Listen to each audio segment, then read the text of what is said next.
अस्सलाम वालेकुम, मैं हूं अब्सा कोमल। आज भी मुल्की मंजरनामे पर आर्मी चीफ की तकर्रुरी का मामला ही ज़ेरे बहस है और इसी पे हम भी बात करने जा रहे हैं क्योंकि अहम तरीन मुलाकातें हैं। अभी से थोड़ी देर पहले हम ये खबर देख रहे थे कि आसिफ अली जरदारी साहब प्राइम मिनिस्टर ऑफिस हाउस पहुंचे हैं और प्राइम मिनिस्टर साहब से उनकी मुलाकात हुई है। इसके अलावा आज सुबह से ही मुलाकातों की खबरों पर हमारी नज़रें थीं, जिसमें वज़ीर दिफा ख्वाजा आसिफ साहब ये बताया जा रहा था कि वो मौजूद रहे प्राइम मिनिस्टर ऑफिस में जो मुलाकात हुई। उसके अलावा सिक्योरिटी इदारे के सरबरा भी उसके अंदर थे और तवील 2 घंटे से ज़ायद की ये मुलाकात रही।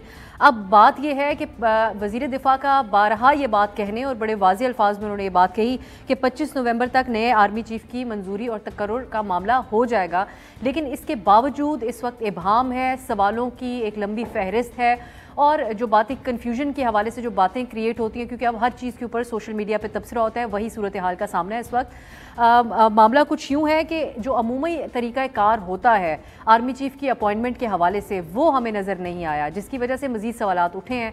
अमूमी तरीक़ाकार के मुताबिक ये होता है कि GHQ से 4-5 नाम जो होते हैं सीनियरिटी लिस्ट में, उन पर मुश्तमिल एक समरी वज़ारत दिफा को भेजी जाती है और वज़ारत दिफा इस समरी को वज़ीर आज़म सेक्रेटेरिएट भेजती है। फिर वज़ीर आज़म अपना आइनी इख्तियार इस्तेमाल करते हुए समरी पर गौर करके नए आर्मी चीफ की नामजदगी कर देते हैं। लेकिन हमारे पास जो अभी तक इत्तलात हैं उसके मुताबिक यही है कि अभी तक प्राइम मिनिस्टर ऑफिस को कोई भी समरी नहीं मौसूल हुई है। अलबत्ता वज़ीर दिफा ख्वाजा आसिफ साहब ने कल कौमी असम्बली के अंदर ख़ुद ये इस बात का इंकशाफ किया कि रिवायत के बरअक्स, ये उन्होंने नहीं कहा लेकिन हम कह रहे हैं कि रिवायत के बरअक्स जो उन्होंने बात की उससे मालूम होता है कि वज़ीर आज़म हाउस ने लेटर वज़ारत दिफा को भेजा जो कि GHQ पहुंचा दिया गया। ये पहली दफ़ा हुआ है कि प्राइम मिनिस्टर ऑफिस से लेटर भेजा जा रहा है कि आप प्लीज़ समरी भेज दें। फिर जो मज़ीद इबहाम बढ़ा वो बढ़ा दीगर वज़रा के और पार्टी के लीडरान के बयानात के हवाले से। वज़ीर दाखिला राना सनाउल्लाह साहब से कल रात को जब ये सवाल हुआ एक टॉक शो में, तो उन्होंने कहा कि समरी आए या ना आए 1-2 दिन में आर्मी चीफ की तैनाती का अमल मुकम्मल हो जाएगा। फिर साबिक़ वज़ीर आज़म अहम तरीन शख्सियत मुस्लिम लीग नून की शाहिद खाकान अब्बासी साहब ने तो यहाँ तक कह दिया कि आर्मी चीफ की तकर्रुरी की समरी ना आना आइन की खिलाफ वर्जी है। अभी तक ये समरी ना आना, इतना डिले होना, और फिर वो ये कहते हैं कि सारा पाकिस्तान इंतज़ार कर रहा है कि आर्मी चीफ कौन बनेगा, इसलिए ज़रूरी है कि समरी जल्द आए और वज़ीर आज़म जल्द इसके हवाले से फ़ैसला करें। साथ वो ये भी कहते हैं कि जिनकी फ़ैसला प्राइम मिनिस्टर साहब को इस हवाले से करना होगा कि जिन नामों की फ़हरिस्त में अगर इन नामों की फ़हरिस्त में अहल शख्स का नाम शामिल नहीं होता या अहलियत ना रखने वाले का नाम शामिल होता है तो फिर ये गलत होगा और मामला अदालत में भी चैलेंज हो सकता है। तो आप देखिए, ना अहल और अहल की बहस भी बना दिया गया मुस्लिम लीग नून की तरफ से और पहले इमरान खान साहब की तरफ से मेरिट की बातें की जा रही थी। प्रोग्राम में हम ये जानने की कोशिश करेंगे कि हुकूमत के नज़दीक आर्मी चीफ की तकर्रुरी के लिए अहलियत और ना अहलियत की तारीफ क्या है। दूसरी बात इमरान खान साहब के हवाले से करेंगे जिन्होंने 26 नवंबर को इस तारीख के साथ सिंक होती हुई उनकी बड़ी मामानी तारीख उन्होंने दी है, रावलपिंडी में एहतजाज की। लेकिन इसके हवाले से अपडेट ये है कि जो इंतज़ामिया है रावलपिंडी की, उन्होंने फैज़ाबाद की जो PTI की तरफ से मुकाम की दरख्वास्त की गई थी, उन्होंने ये कहा है कि अल्लामा इकबाल पार्क तक आप अपने इस एहतजाज को महदूद रखें क्योंकि इंग्लैंड की क्रिकेट टीम पाकिस्तान आ रही है, 26 नवंबर को इस्लामाबाद आ रही है, तो उनके रास्ते में रुकावट ना बने। PTI ने इस पर सोचने का वक्त मांगा है क्या उनके लिए काबिल कबूल होगा या नहीं, लेकिन बुनियादी सवाल हमारा ये होगा कि PTI जो खैमा बस्ती लगाकर PTI रावलपिंडी में एहतजाज करने जा रही है, तो रावलपिंडी में PTI का ये धरना किसके खिलाफ होगा? हुकूमत तो विफाक में बैठी हुई है, तो किसको पैगाम देंगे और क्या पैगाम देंगे, ये जानने की कोशिश करेंगे। मेरे साथ स्टूडियो में, इस्लामाबाद स्टूडियो में मौजूद है राना एहसान अफजल, आप मुस्लिम लीग नून के रहनुमा है, प्राइम मिनिस्टर साहब के कोऑर्डिनेटर हैं बराए कॉमर्स एंड इंडस्ट्री। सेनेटर रौन अब्बास साहब हमारे साथ हैं, सीनियर रहनुमा तहरीक इंसाफ और सदर जनूबी पंजाब तहरीक इंसाफ। बहुत शुक्रिया रौन साहब आपका भी, राना साहब आपका भी, और शाहजेब जिलानी साहब कि हमारी खुसूसी दावत पर आज के प्रोग्राम में शरीक हैं। आपका तज्जिया हासिल करेंगे इन तमाम मामलात के ऊपर, ख़ासकर ये जो हम देख रहे हैं तारीख में पहली बार इतनी ज़्यादा डिबेट आर्मी चीफ के तकर्रुर के हवाले से। स्टार्ट एहसान साहब मैं आपसे करना चाहूँगी, क्या वजह है कि न सिर्फ समरी अभी तक मौसूल नहीं हुई, मुलाकातें भी ऐसी हो रही हैं कि जो हम मीडिया वालों के ख़ास तौर पे कान खड़े कर रही हैं और नौबत यहाँ तक कहने पे आ गई कि ख्वाजा आसिफ साहब ने कहा कि समरी अगर ना आई तो प्राइम मिनिस्टर साहब अज खुद नोटिस ले सकते हैं। बातें यहाँ तक कैसे पहुँच गई? देखिए, मेरे ख्याल से इसके ऊपर जो डिफेंस मिनिस्टर है उन्होंने बड़ी क्लैरिटी दी है कि जो अमल है तैनाती का वो शुरू हो गया है और इस हफ्ते के अख्ताम तक जो है वो कंक्लूड हो जाएगा। देखें, आज 22 तारीख है और बाजवा साहब की रिटायरमेंट 29 को है, तो there is a lot of time left कि इसके ऊपर फैसला किया जाए। हमें कोई जल्दी नहीं है, काम शुरू हो गया है। जल्दी नहीं है तो प्राइम मिनिस्टर साहब खत क्यों लिख रहे हैं? देखिए वो तो डेफिनेटली हमने इस प्रोसेस को तो शुरू करना है ना। तो प्रोसेस शुरू करने के लिए अगर उन्होंने कहा है कि आप समरी भेजें, तो ये एक कह लें कानूनी और लीगल तरीका है कि आप इस प्रोसेस को इनिशिएट करें। तो मैं समझता हूं कि ये इस हफ्ते जिस तरह कहा ख्वाजा आसिफ साहब ने कि कंक्लूड हो जाएगा, तो इट शुड गेट कंक्लूडेड। और कोई एज सच कोई कंसर्न नहीं है, कोई तसादम नहीं है, कोई कंफ्यूजन नहीं है। It will happen according to the law and constitution. बहुत ज्यादा इबाम और कंफ्यूजन और परेशानी शायद खान अब्बासी साहब को है। वो मेरिट के हवाले से बात कर रहे हैं। वो कह रहे हैं कि उस तरह के शख्स को भी ना लगाया जाए जो अहल ना हो और उनका नाम भी उसके अंदर शामिल ना हो जो अहलियत जो है वो उनका शामिल हो जो अहलियत रखते हैं।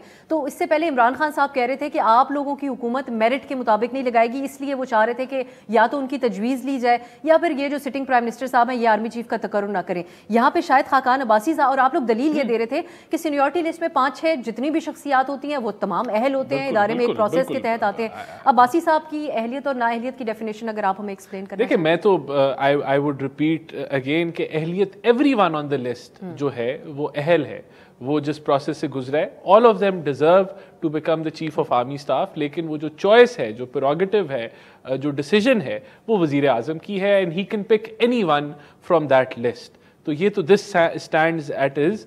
और जो अगर शाहिद खाकान अब्बासी साहब ने कोई बात की है वो ज़रूर उनका ओपिनियन हो सकता है, लेकिन बाय लॉ और कॉन्स्टिट्यूशन अगर आप इसको देखें तो जो जो उस लिस्ट में है वो पिक किया जा सकता है to become the chief of army staff. Abbasi साहब का पॉइंट ऑफ व्यू इस हवाले से भी अहम है क्योंकि वो इस तरह की एक प्राइम मिनिस्टर की पोजीशन के ऊपर पहले रह चुके हैं और इन मामलात की संगीनियों को उस हवाले से भी समझते हैं। और अब्बास साहब आपका एक तो मैं मौक़िफ़ इसके ऊपर जानना चाह रही हूँ, आप लोगों की नज़र में क्या वजह, और ख़ास तौर पे आप जब आपकी पार्टी भी सोचती होगी, आप खुद भी साउथ पंजाब में बैठ के जब सोच रहे होंगे, तो क्या नज़र आता है आपको वजह कि इमरान खान साहब के डर की वजह से तो ये डिले नहीं किया जा रहा, बाकी चीज़ें तो एक तरफ है सारी। आपको आवाज़ आ रही है मेरी अब सभी? जी जी बिल्कुल आ रही है साहब। अच्छा मैं एक चीज़ बता दूं, ये जो पॉइंट नैरेटिव बिल्ड किया जा रहा है वैसे ये इसकी स्टार्ट तो नून लीग ने किया था। अगर आपको याद हो जब हमारी हुकूमत आ रही तो उस वक्त खुर्रम दस्तगीर साहब ने एक स्टेटमेंट दिया था कि हमने इमरान खान की गवर्नमेंट को इसलिए हटाया क्योंकि ये नया आर्मी चीफ लगाना चाहते थे और अगर वो लग जाता तो हम 10 साल के लिए आउट हो जाते, हम सारे जेलों के पीछे होते। उस स्टेटमेंट से लेके कल रात तक राना सनाउल्लाह की जो स्टेटमेंट आई है और फिर शायद खाकान अब्बासी की स्टेटमेंट आई है, यानी कि इनका पूरा मतपे नज़र ये है कि ऐसा कौन सा आर्मी चीफ लगाया जाए जो इनको सूट करता हो। अब ये जो अहलियत की बात की है ये तो कंट्रोवर्शियल करने के हवाले से इससे बड़ी स्टेटमेंट हो ही नहीं सकती। जैसे एहसान साहब ने फरमाया वो बड़ी एक लॉजिकल बात कि जी तमाम के तमाम जो लोग हैं वो अहल है, फेयर एनफ, लेकिन उसमें से जिसको चूज किया जाएगा वो यकीनन जो कि नवाज शरीफ का या नून लीग का एक शुरू से एक नैरेटिव रहा है कि जी मेरी मर्जी का बंदा होगा। ये जो कॉन्सेप्ट है इस पे खान साहब ने एतराज किया था कि वो तो आप लोगों की भी यही ख्वाहिश थी नवाज साहब। खान साहब तो कह रहे हैं बतौर ऑपोजिशन लीडर मेरे से मशवरा लिया जाए, कंट्रोवर्शियल बनाने में आप लोगों ने तो कोई कसर नहीं छोड़ी। खान साहब ने कहा वो उसको लगाएंगे जो इनकी करप्शन बचाएगा। इसके अलावा कोई बात अगर आप कहना चाहें। पॉइंट को खान साहब को जो पॉइंट था बड़ा सिंपल सा था। पहली बात कि इस गवर्नमेंट के पास एथिकल मैंडेट नहीं है क्योंकि 2 महीने 3 महीने बाद इलेक्शन कॉल ऑफ होना है और 3 साल के लिए वो सपा सलार का ऐलान करे। It doesn't make any sense, number 1। Number 2 हमारा पॉइंट ये था शहबाज शरीफ खुद डिसीजन की अहलियत तो रखते नहीं है, उसने डिसीजन के लिए जाना नवाज शरीफ के पास। नवाज शरीफ के पास एथिकल फिर मैंडेट नहीं है। जो शख्स खुद कानून से दौड़ा हुआ है या मुल्क से दौड़ के पाकिस्तान से बाहर गया बैठा है उसके ऊपर कैसे चल रहा है, वो अपने भाई से बैठ के मशवरा कर रहा है। It doesn't make it sense again. Third, तीसरी बात यह है कि हम सबको पता है कि शहबाज शरीफ की ख्वाहिश क्या है, नवाज शरीफ की ख्वाहिश क्या है। दोनों के भाइयों में अब मुकाबला ये है कि मेरी मर्जी का आर्मी चीफ लग जाए। इस कंपटीशन में इस वक्त नेशन जो है ना वो है जान की कैफियत में चली गई है। एक सिंपल सी अपॉइंटमेंट है, सीनियरिटी लिस्ट आती है, आप मेरिट पे बंदा लगा देते हैं। आप ये बताएं इस पूरे प्रोसेस को हमारा कहां पे बयानी है जिसकी वजह से इतना कंफ्यूज होते जा रहे हैं। अल्टीमेटली गवर्नमेंट जो है वो खुद इतना हो चुकी है कि चीजें सेटल डाउन नहीं हो पा रही और सारा वजन हम पे डाल रही है। आज हो चुकी है 22 तारीख या 23 हो गई, कल या परसों में इन्होंने फैसला कर रहे हैं, उसके बाद साहब आदो टर्की चले जाएंगे, यानी लंदन जा रहे हैं, लंदन से वापसी पे कोरोना हो गया, कोरोना से निकले नहीं, अभी आर्मी चीफ की समरी नहीं हो रहा, अचानक फिर टर्की जाना पड़ गया। भाई मुल्क में कोई सर्टेनिटी ले आओ, मुल्क में कोई एक यकसूजियत लेके आओ ताकि मुल्क की कोई डायरेक्शन हो सके। इस वक्त इस अनसर्टेनिटी की वजह से मुल्क जिस प्रॉब्लम है, यकीन जानिए आपकी पूरी अपॉइंटमेंट के दिनों में लॉन्ग मार्च से भी कोई सर्टेनिटी आएगी। मैं ऑन साहब आपसे जरूर जानना चाहूंगी, लेकिन मैं अभी शाहजेब साहब की तरफ। अच्छा आप मुकम्मल कर ले सर जी। मैं सिर्फ ये बात जो बार बार की जा रही है कि हमारे लॉन्ग मार्च से शायद किसी तौर पे ये रिलेटेड है, ये गलत है। अल्लाह ना करे जो खान साहब के ऊपर जो कातलाना हमला हुआ था वो कोई प्लान था। अगर ये ना होता तो हम तो पिछले जुम्मे पहुंच जाते।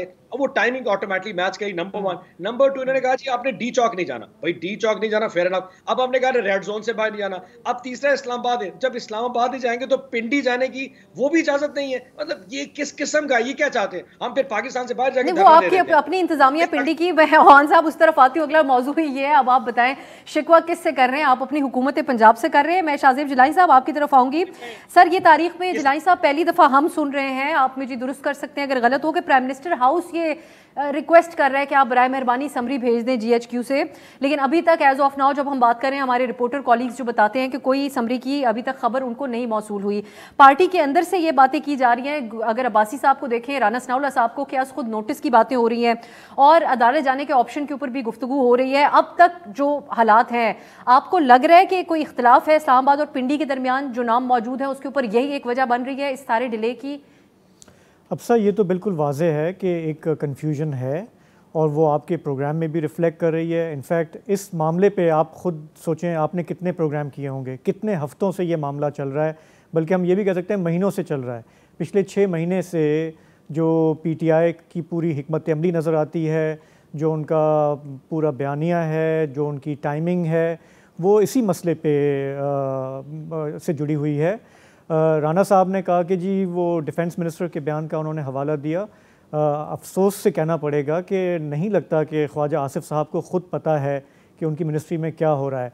और ये ख्वाजा आसिफ साहब की बात नहीं है, ये हमारे जो भी वज़ीर दिफा रहे हैं उनको वो ये जो डिपार्टमेंट है जिसके तहत फ़ौज भी आती है, दूसरे इदारे आते हैं, उन मिनिस्टर्स को बेचारों को कुछ पता नहीं होता कि क्या हो रहा है। सो हम अभी भी ये जो जिस कन्फ्यूजन में हम फंसे हुए हैं, और अभी भी मैं सुन रहा हूँ हमारे जो दोनों पॉलिटिकल पार्टीज़ के जो दोस्त बैठे हुए हैं कि ये जो इस्लामाबाद में जो ये बयानबाजी, ये इल्ज़ाम तराशी, जिससे ऑनेस्टली मैं आपको बताऊं हमारे मेजॉरिटी लोगों के कान बिल्कुल पक गए हैं, लोग थक गए हैं। इस वक्त आपकी मुल्क की इकॉनमी का हाल देखें, कोई इस पे बात नहीं कर रहा क्योंकि हम उलझे हुए हैं एक तकर्रुरी के इस मामले पे, जो बिलाशुबा एक बहुत ही अहम तकर्रुरी है। क्यों है? देखें, प्राइम मिनिस्टर का प्रोगेटिव है, आइन ये कहता है, ये मैं नहीं कह रहा, ये आप नहीं कह रही, ये आइन ये कहता है कि सिटिंग गवर्नमेंट का प्रोगेटिव होता है। कहने को तो हम ये कह सकते हैं कि ये एक सरकारी मुलाजिम की तैनाती है। अनफॉर्चुनेटली हमारे मुल्क के अंदर ये वो तैनाती है जब आप अपना एक कोई सरकारी मुलाजिम अपॉइंट नहीं कर रहे होते, इन अ वे आप अपना फ्यूचर बॉस अपॉइंट कर रहे होते हैं। ये कहीं भी इस तरह नहीं होता, किसी ऑर्गेनाइजेशन में नहीं होता, किसी पार्टी में नहीं होता, ये हमारे मुल्क में सिर्फ ऐसे होता है और इसीलिए मामला अभी तक फंसा हुआ है। दोनों, मैं अपनी ये जो हमारे पैनलिस्ट बैठे हुए हैं, ऑनरेबल गेस्ट हैं, मैं इनसे रिक्वेस्ट करूँगा कि आप ज़रा मुल्क के हालात को भी देखें। अपने जो ये नैरो पार्टी मफादात की वजह से हम जहाँ पे मुल्क को इस वक्त ला के हमने एक फंसा दिया है, देखें ना, जिस इक़्तिदार के लिए ये लड़ाई चल रही है, आप जब आपकी कश्ती डूब रही हो, तो कश्ती में पानी भर चुका है, आपके इकोनॉमिक इंडिकेटर्स बिल्कुल आउट ऑफ कंट्रोल हैं इस वक्त, आपका ज़र मुबादला आपका गिर रहा है, आपके एक्सपोर्ट्स गिर रहे हैं, आपके डॉलर के मुकाबले में रुपये की जो कीमत है वो भी आपके सामने है। किसी के पास सोल्यूशन है इसका? इन दोनों हजरात मेरे बैठे हैं, इनकी पार्टियों में भी बड़े बड़े इकोनॉमिस्ट बैठे हुए हैं। Does anyone have any solution? नहीं। आप बयानबाजी के लिए बुला लें, आप इल्ज़ाम तराशी के लिए बुला लें, तो आई एम श्योर कि they will do a great job. Jilani साहब, आपसे एग्री करती हूँ कि जो भी बहस हम करते हैं वो इन्हीं चीज़ों के ऊपर एक दूसरे ऊपर इल्ज़ाम बाजी के ऊपर ही गुजर जाती है। एहसान साहब, अब जो खुर्रम दस्तगीर साहब ने बात की वो आप लोगों का पीछा करती है, जब भी आप लोग को बात करते हैं वो आपका पीछा करती है। बेशक आप ये कहें कि अब्बासी साहब की अपनी स्टेटमेंट है, खुर्रम साहब की अपनी, वो वफाकी वजीर भी हैं, और क्या वजह थी इमरान खान साहब की हुकूमत को घर भेजने की? मईशत आप लोगों से आज भी नहीं संभल रही, और इमरान खान का नारा आज ये है, रिवाइज्ड अपडेटेड नारा, वो कहते हैं मुल्क दिवालिये की तरफ जा रहा है और अगर इलेक्शन फौरी तौर पर नहीं होंगे तो मुल्क का दिवालिया हो जाएगा, खुदा ना खास्ता। देखें, अब मुझे थोड़ा सा वक्त दीजिएगा। करंट अकाउंट डेफिसिट 17.5-18 अरब डॉलर पे था पिछले साल। हम उसको काफ़ी अच्छे इंडिकेटर्स हैं, करंट अकाउंट डेफिसिट को हमने कंट्रोल किया है, इंपोर्ट कंप्रेशन की है, डिमांड डिस्ट्रक्शन की है, उससे ये काबू आया है। यही रिक्वायरमेंट थी। IMF के पास जाना था, वो हमने किया, जो डिस्ट्रस्ट इनकी हुकूमत का था वो दूर किया। तो इन मुश्किल हालात में जहां दुनिया में रिसेशन है, हम एक अच्छी इकोनॉमिक मैनेजमेंट कर रहे हैं। हाँ, उससे महंगाई खत्म नहीं हो जानी, नहीं होगी, क्योंकि महंगाई एक रियलिटी है, एनर्जी क्राइसिस एक रियलिटी है। बुरे हालात में अच्छी मैनेजमेंट करना जरूरी थी। लेकिन अभी IMF टॉक्स रुकी हुई हैं, इकोनॉमिस्ट अभी भी ये बात कह रहे हैं कि उसको हम लेके चलेंगे आगे। चैलेंजेस हैं, चैलेंजेस एग्जिस्ट करते हैं, इस पे आप सेपरेट प्रोग्राम करें। मैं I will brief you on what is happening. देखें, खुर्रम दस्तगीर की आपने बात की, उन्होंने ठीक कहा, इमरान खान ने एडमिट किया। क्या एडमिट किया? कि वो जो ISI था वो सियासी दफ्तर था, और वहां से जून जुलाई में इन्होंने कहा कि हम अपने जब वोटिंग होती थी, कोई बिल पास कराना होता था, तो नंबर्स उनसे पूरे कराते थे, सेनेट के नंबर्स उनसे। ये इमरान खान के अल्फाज हैं। फिर फौज ने भी एक्सेप्ट किया, एडमिट किया, जो DG ISP आ रहे हैं, कि अब हम सियासत के अंदर मुदाखलत नहीं करेंगे। इनके अपने जो चीफ मिनिस्टर हैं पंजाब के, उन्होंने कहा कि नैपी चेंज होते रहे। तो ये एक हकीकत थी। अब क्या हकीकत है? अब यह है कि फौज कहती है कि हम मुदाखलत नहीं करेंगे, which is very good and we should appreciate that. ये इशू क्यों बना हुआ है आर्मी चीफ का? देखें, हमें वो पर्सपेक्टिव नहीं खोना चाहिए। इसलिए बना हुआ है क्योंकि यहां लेक्चर दिए गए पूरी कौम को कि जानवर जो है वो न्यूट्रल नहीं होता। फिर कहा गया मीर जाफर कहा गया, फिर कहा गया कि आर्मी चीफ को आप एक्सटेंशन दे दें, और फिर केयर टेकर हुकूमत आए, इलेक्शन हो, उसके बाद हम तकर्री करेंगे। पूरा एक बिल्डअप किया गया, और अब ये जो डेट ये कह रहे हैं कि 26 को ये पिंडी पहुंच रहे हैं, ये कोइंसिडेंस है?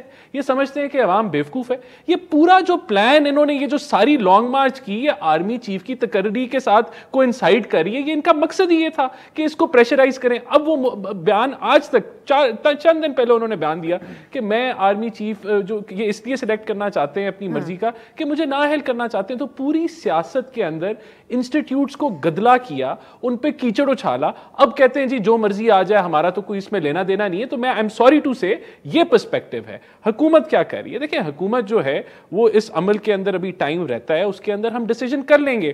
खाकान अब्बासी साहब ने जो बात की कि अगर आप समरी ना भेजें तो ये गलत है या गैर आईनी है, बिल्कुल 7 दिन बाकी पड़े, अगर समरी नहीं आती तो फिर क्वेश्चन मार्क्स उठेंगे, लेकिन अभी नहीं उठते क्योंकि अभी टाइम है। हमने एक डिफेंस मिनिस्टर ने स्टेटमेंट दी है कि आने वाले चंद दिनों में इसको हम कंक्लूड कर देंगे। मैं समझता हूं that is a sensible statement. हमारे पास टाइम मौजूद है, हम इसमें सियासत नहीं करना चाहते, इस चीज को हम और गदला नहीं करना चाहते। जब सियासत ऑलरेडी हो रही है तो हम क्लैरिटी एक्सपेक्ट कर रहे थे, जो कि अभी तक वजीर दिफा की तरफ से। मैं क्विक कॉमेंट, एक ऑन साहब आपका जो सवाल इन्होंने की तरफ से उठाया गया, अब जब हम खुर्रम दस्तगीर साहब का पॉइंट रखते हैं लोगों के सामने, तो वो जवाब में ये भी कहते हैं कि कम से कम हम कानून साजी के लिए तो इदारे के ऊपर बोझ नहीं डाल रहे। अब ये बातें तो आपकी अपनी जमात और खुद इमरान खान साहब, फॉर्मर प्राइम मिनिस्टर साहब, अपने मुंह से कह चुके हैं कि हमें उनको कहना पड़ता था, अब अगली दफा आऊंगा 2/3 मेजॉरिटी के साथ आऊंगा।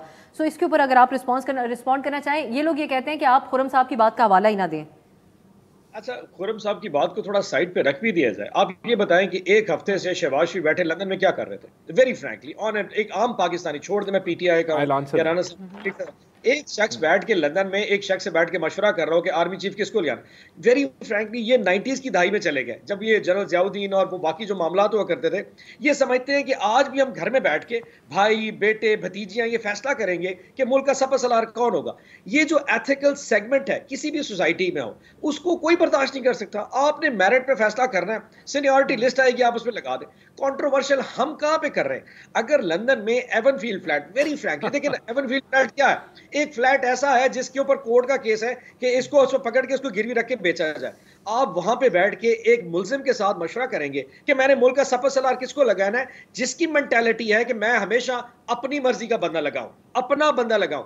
आज ये बात राणा साहब शायद माने ना माने, आई रिस्पेक्ट हिज ओपिनियन, लेकिन दो भाइयों में झगड़ा होता रहा। उसने कहा फलाने को लगाना है, उसने कहा फलाने को लगाना है, वरना मशवरा को अलाइस से नहीं होना था, PDM से जरदारी साहब से मशवरा नहीं होना था। ये शहबाज शरीफ और नवाज शरीफ की लड़ाई थी। एक ने कहा जी मैंने किसको लगाना है क्योंकि मेरा उसमें, दूसरे ने कहा जी मैंने इसको नहीं लगाना क्योंकि इसने ये किया। इस चॉइस में कौम थोड़ी फंस चुकी है। अब आप इसके इखलाकी मैंडेट जितने बढ़ाना चाहे बढ़ा लें। हकीकत ये है कि ये घर की लड़ाई है जिसमें दो भाइयों को समझ नहीं लग रही कि करना क्या है। की तरफ जाने में आपकी बात में ऐड करते हुए सेनेटर ऑन साहब, जो आपने बात की, ऑप्टिक्स बहुत मैटर करते हैं, बात दुरुस्त है। जिस तरफ जो अवाम भी बहुत ज़्यादा इसके हवाले से बात करती है, एवन फील्ड इल्ज़ामात, और फिर उसके बाद जब PTI भी ये बात कहती आ रही थी कि नवाज शरीफ साहब से शहबाज शरीफ साहब इस पर मशवरा करेंगे, ना सिर्फ वो मशवरा करने गए बल्कि वो हुकूमत में आने के बाद भी पूरी कैबिनेट लेके भी गए, और इस वक्त भी ऑप्टिक्स बैटर करते हैं। लेकिन शरीफ फैमिली एलानिया तौर पर वेकेशन पर जा रही है और मुल्की हालात हम सबके सामने है, ओनरशिप लेने को कोई तैयार नज़र नहीं आता। शाहजेब जिलानी साहब, पहले आप इस पे कमेंट कीजिएगा। अगर हम बात करें इमरान खान साहब के लॉन्ग मार्च या ये जो धरने की अब बातें की जा रही हैं कि खंदकें और तैयारी करके बैठेंगे, खैमे लेकर बैठेंगे, PTI की तरफ से कहा जा रहा है। मैं आपसे ख़ास तौर पे ये जानना चाह रही थी कि खान साहब क्योंकि अपनी स्टेटमेंट्स उनकी जो पिछले दिनों आई हैं उसकी तर्जुमा PTI कुछ और करती है, लेकिन हमारे सामने बड़े वाज़ेह तौर पर और बातें होती हैं।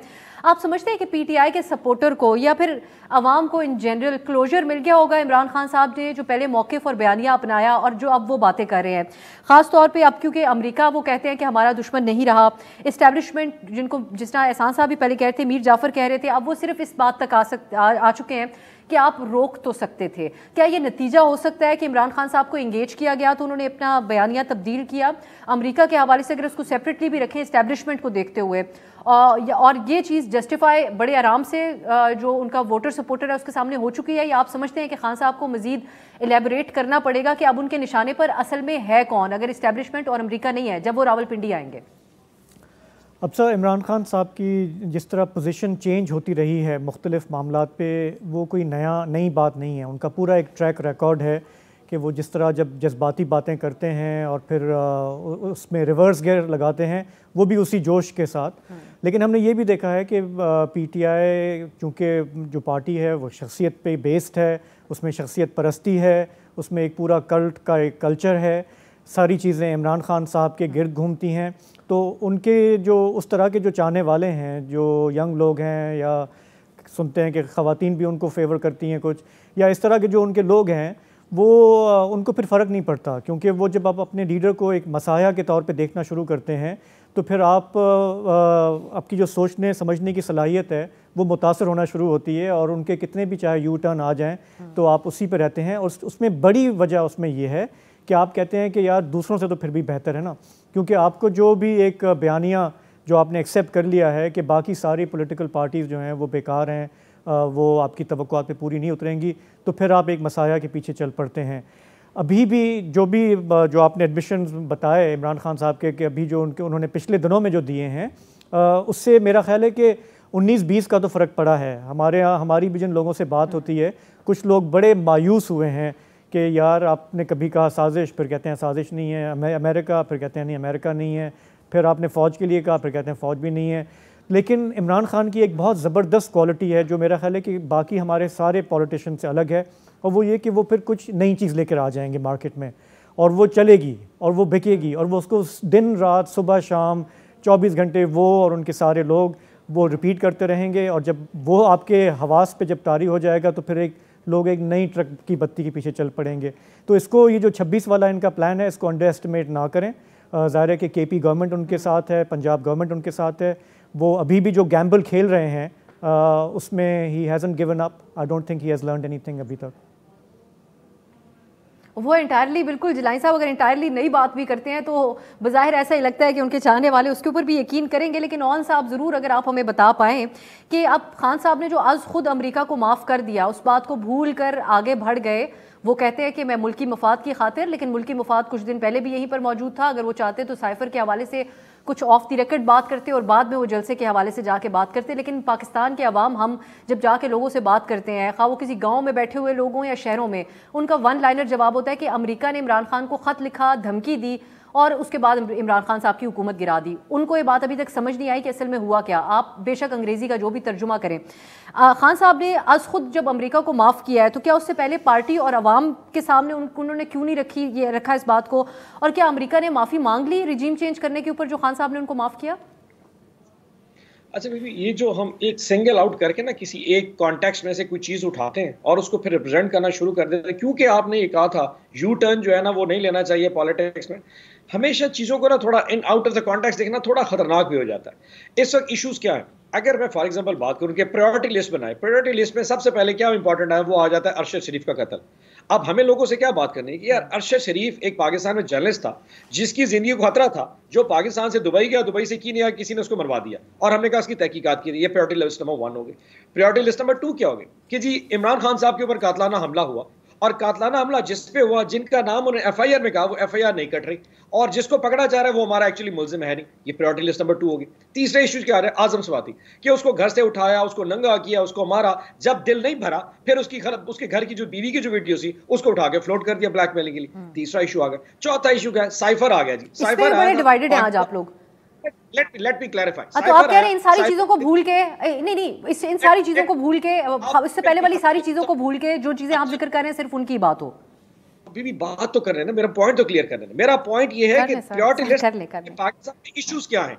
सो जो इंपॉर्टेंट इश्यूज है, आपने लोगों को कहना यार ये इंपॉर्टेंट इशू है, यस साइफर एग्जिस्ट करता है, लेकिन इस वक्त क्योंकि ये इशू ज्यादा इंपॉर्टेंट है, पहले मुझे इस पे बात करनी है, वो इशू इस वक्त इंपॉर्टेंट नहीं है। अब इलेक्शन हमारी जरूर करें इलेक्शन, लेकिन सवाल सारे होंगे। सवाल ये देख कर नहीं होते कि आपने कब क्या बात की थी और आप एक लिस्ट फराहम कर दें कि नंबर 1 पे इस पे सवाल करें, नंबर 2 पे आपसे सवाल होगा। मेरा आज शहरी रहमान साहबा ने जो कहा इस पे भी कमेंट कर दें।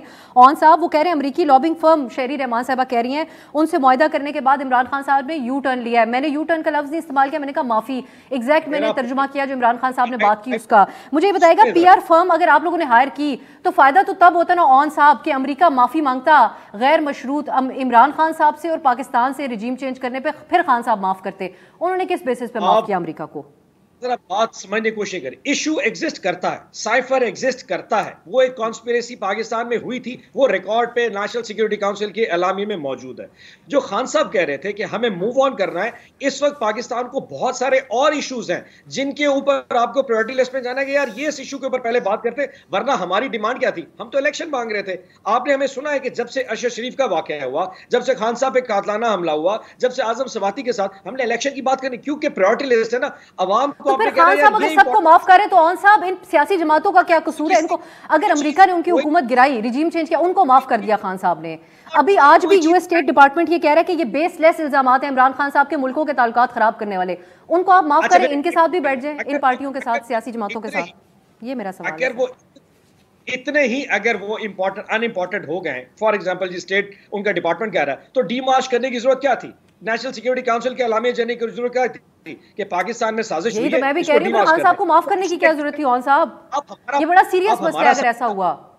अभी भी आप बताएं, आप इस वक्त हमें एज अ पार्टी, मैं एक पार्टी का कारकुन हूं, मुझे बात करनी है अपने वर्करों से जाके। मैं अगर बात करूंगा सबसे पहले क्या इशू कहूंगा, यार मेरे लीडर के ऊपर कातलाना हमला हुआ है, वो कहेगा नहीं अमेरिका की साजिश पे बात करूं, मैं नहीं, वो अपने एग्जिस्ट करता है, लेकिन मेरा इशू मेरे लीडर पे कातलाना हमला हुआ, एफआईआर दर्ज। तो यूं तो कह देते ना खान साहब, ऑन साहब ये कह देते ना खान साहब के एग्जिस्ट करते हैं, आपने साजिश की, सब कुछ हुआ, लेकिन इसको एक तरफ रखे, अभी मैं कोई और बात कर रहा हूं। उन्होंने कहा बस ठीक है आगे बढ़ना चाहता हूं, अच्छे ताल्लुकात चाहता हूं, कल को भी तो प्राइम मिनिस्टर बनना है, और अमेरिका एक सुपर पावर है, और रूस जाने के ऊपर मैं रिग्रेट करता हूं, बड़ी गलत टाइमिंग थी। एहसान साहब इस पे बात कीजिएगा।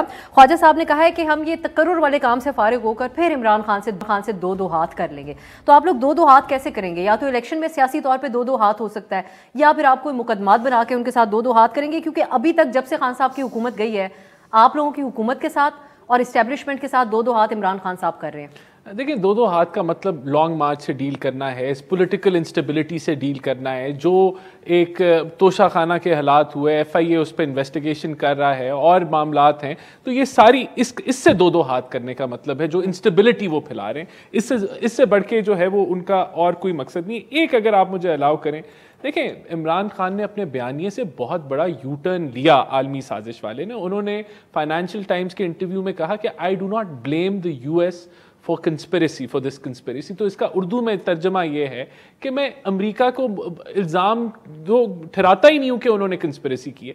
इससे बड़ा यू टर्न नहीं हो सकता, और इसी बुनियाद पे उन्होंने लॉन्ग मार्च शुरू की थी। फिर ये जो एग्जैक्ट वर्ड्स नहीं कोट करी, लेकिन उनकी जो इंटरव्यू मैंने पढ़ा उसके अंदर उन्होंने कहा इसको मैं माजी में छोड़ आया हूं। उन्होंने ये नहीं कहा कि उन्होंने कंस्पिरेसी की नहीं थी अमेरिका ने। नहीं, उन्होंने कहा I do not blame the US for the conspiracy. I have heard these words coming out of his mouth. हां, तो वो बिल्कुल तो ये बहुत बड़ा यू टर्न है। और देखें, मेरा पॉइंट ये है कि ये जो बात कर रहे हैं priority number 1, priority number 2, priority number 3, हमने जब अपने आप को सुप्रीम कोर्ट के सामने पेश कर दिया कि आप जो है फुल कोर्ट बेंच बनाएं और उनसे रिक्वेस्ट भी कर दी, अरशद शरीफ के ऊपर इन्वेस्टिगेशन जो है उनकी वालदा मोहतरमा के ख्वाहिशात के मुताबिक हमने कहा कि होनी चाहिए, तो इससे बढ़ के लेकिन इमरान खान इस पे भी सियासत कर रहा है। इमरान खान, यही तो मैं कहता हूं कि बदकिस्मती से हमने जब कहा आप चार्टर ऑफ इकोनॉमी करें तो उस पर मजाक उड़ाया कि इकोनॉमी पे तो सियासत होती है।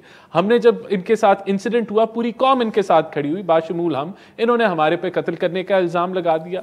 फिर अब जो है ये कहते हैं कि हम दहशतगर्दों के साथ बात कर लेंगे, इनके साथ बात नहीं करेंगे। तो जो ये माहौल बना हुआ है, ये जो एग्रेशन का, एक दूसरे पे कीचड़ उछालने का, इल्जामात का, बयानियों का जिनकी कोई बुनियाद नहीं है, वो इमरान खान ने बुला के, मैं समझता हूं इस पूरे निजाम को जो है वो एक पॉलिटिकल इंस्टेबिलिटी की तरफ लेके जा रहे हैं, जो कि अच्छी बात नहीं है। इनको आना चाहिए, ऐवानों में आए, वहां ऑपोजिशन का रोल अदा करें, बैठे, हम बैठ जाएंगे, इलेक्शन जल्दी दे देंगे, लेकिन आके बैठे ऐवानों में बातचीत करें, प्रेशर के ऊपर नहीं हम ये करेंगे। क्विकली ऑन साहब, आपका फिर इसके ऊपर अब फाइनली क्या कमेंट होगा? पिंडी आकर आप किसको पैगाम देंगे? ये पीडीएम की हुकूमत इस्लामाबाद में बैठी और एक ऑप्शन एहसान साहब दे रहे हैं कि आए पार्लियामान में बैठ के बात करें हमसे। इलेक्शन भी पहले फिर हो जाएगा इलेक्शन। थोड़ा सा कर दूं कि इन्होंने कहा ना किसी पॉलिटिकल पर्पस के लिए हर चीज को नैरेटिव देखिए, अरशद शरीफ यही कहता रह गया कि मेरी जिंदगी को थ्रेट है। जब तक उसको शहादत नसीब नहीं होगी, ये पॉइंट इनको प्रूव नहीं हुआ कि his life was threatened by them. Azam Swati साहब जब पकड़े गए, उन्होंने कहा यार मुझे नंगा करके मारा। जब तक उनकी बीवी के साथ उनकी वो वीडियो को रिलीज नहीं किया, इनका पॉइंट इनको प्रूव नहीं हुआ कि यार he was telling the truth. Khan साहब ने 24 सितंबर को रहीम यार खान में कहा था मेरी जिंदगी को थ्रेट है, until unless he was hit by assassination attempt. जब तक उन्होंने अपनी वो गोलियों के निशान नहीं दिखाए, ये राजी नहीं हुए। The point remains, Khawaja Asif कह रहा है मैंने दो हाथ। कौन से दो हाथ? आपने हमारे 20 एमएनए भगा दिए, हमने बाय इलेक्शन में आपको हरा दिया, दो हाथ हो गए। आपने हमने 9 सीटों पे डी नोटिफाई किया, हमने बाय इलेक्शन में 7 सीटों को हरा। कौन से दो हाथ? एंड पे जाके आपने 17 दहशतगर्दी के पर्चे भी कर दिए, आपने नायल भी करा दिया, नहीं आपका दिल भरा, आपने उसके ऊपर अटैक भी करा दी। और कौन कौन सा दो हाथ है जनाब? जान की बाजी, जान लेना आपकी खान साहब के, ये ख्वाजा आसिफ या नून लीग की गवर्नमेंट के पास नहीं है। That's beyond your attempts right now. So वक्त खत्म हो गया, आपका पॉइंट बिल्कुल आ गया। ठीक, दो हाथ के हवाले से जो आप बात कर रहे हैं, मैं भी इस पे ये ऐड ज़रूर करना चाहूँगी कि महंगाई और असल अवामी जो मसाइल हैं, हुकूमत को चाहिए उनसे सबसे पहले फुर्सत मिले तो दो हाथ कर लें, क्योंकि अवामी सेंटिमेंट इस वक्त बहुत बढ़ता जा रहा है और सर्दियों में अब गैस भी दस्तयाब नहीं होगी और इस बारे में बता भी दिया गया। सेनेटर रौन अब्बास साहब, राना एहसान अफजल साहब और शाहजेब जिलानी साहब, आप तीनों का प्रोग्राम में शिरकत के लिए बहुत बहुत शुक्रिया। नाजरीन, आज के लिए इजाज़त दीजिए, खुदा हाफिज़।